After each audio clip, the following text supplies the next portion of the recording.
Comme tous les ans, fin novembre, s'est tenu le Salon des artisans d'art de Saint-Maur. Rendez-vous incontournable de la vie économique de la ville, il donne l'occasion de découvrir cette branche particulière de l'artisanat où se conjuguent créativité, savoir-faire technique et recherche artistique. 15 ans déjà que l'ASMAD, la Chambre des métiers et de l'artisanat du Val-de-Marne et la mairie de Saint-Maur se sont associés pour mettre en place un salon de renommée nationale.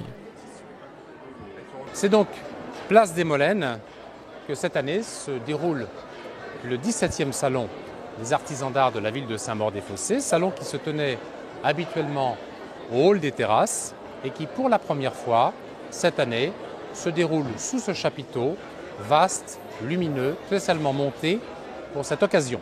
Les attentes, c'était de faire connaître les artisans d'art locaux et puis promouvoir un peu l'artisanat d'art auprès du grand public. Il y a 16 ans, on parlait beaucoup moins d'artisanat d'art que de nos jours. Alors c'était une volonté aussi pour promouvoir les métiers d'art à la veille de Noël, au moment où tout le monde fait des cadeaux, et de façon à ce que les artisans d'art puissent aussi vivre de leur production. Cette année, ce sont 94 exposants qui ont fait le déplacement parfois depuis très loin pour nous présenter leurs créations. Alors moi je suis à Étampes en Essonne. Je suis sur Saint-Maur. Fontenay-sous-Bois, à côté de Milly-la-Forêt. À Champigny. 15 km de tir. Alfortville. Portugal. Démonstration sur place et reconstitution d'ateliers, de bons moyens pour découvrir des métiers peu connus et des gestes techniques dont la maîtrise demande souvent plusieurs années. Je restaure des objets d'art, surtout les objets métalliques. Et je répare les objets, les mécanismes, comme les phonographes, les jouets anciens et les automates. Normalement, quand les gens entendent « c'est pas possible à restaurer », c'est pour moi. J'accepte normalement les objets impossibles à restaurer. J'aime beaucoup l'ambiance qu'il y a sur ce salon. J'ai pas une grande expérience des salons, mais je trouve qu'il y a déjà c'est à l'échelle humaine.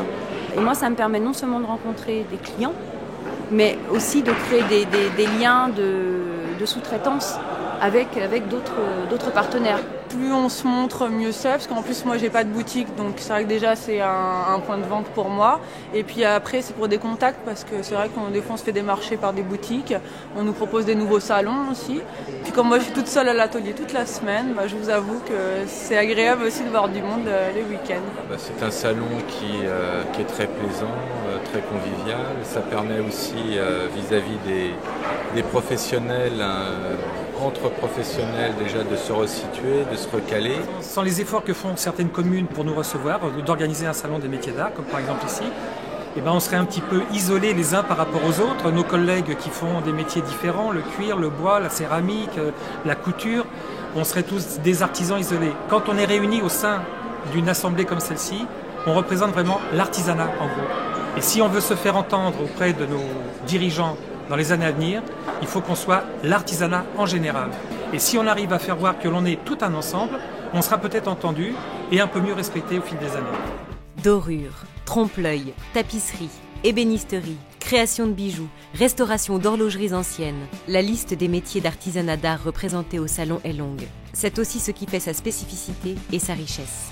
La présentation des stands, la présentation et la qualité des artisans qui sont sélectionnés rigoureusement pour leur production vraiment de qualité font que ce salon monte dans l'échelle de la qualité artisanale. Et je crois que c'est très bien. En plus, nos exposants font des efforts constamment de présentation, d'éclairage, de disposition, de façon à mettre en valeur leur œuvre.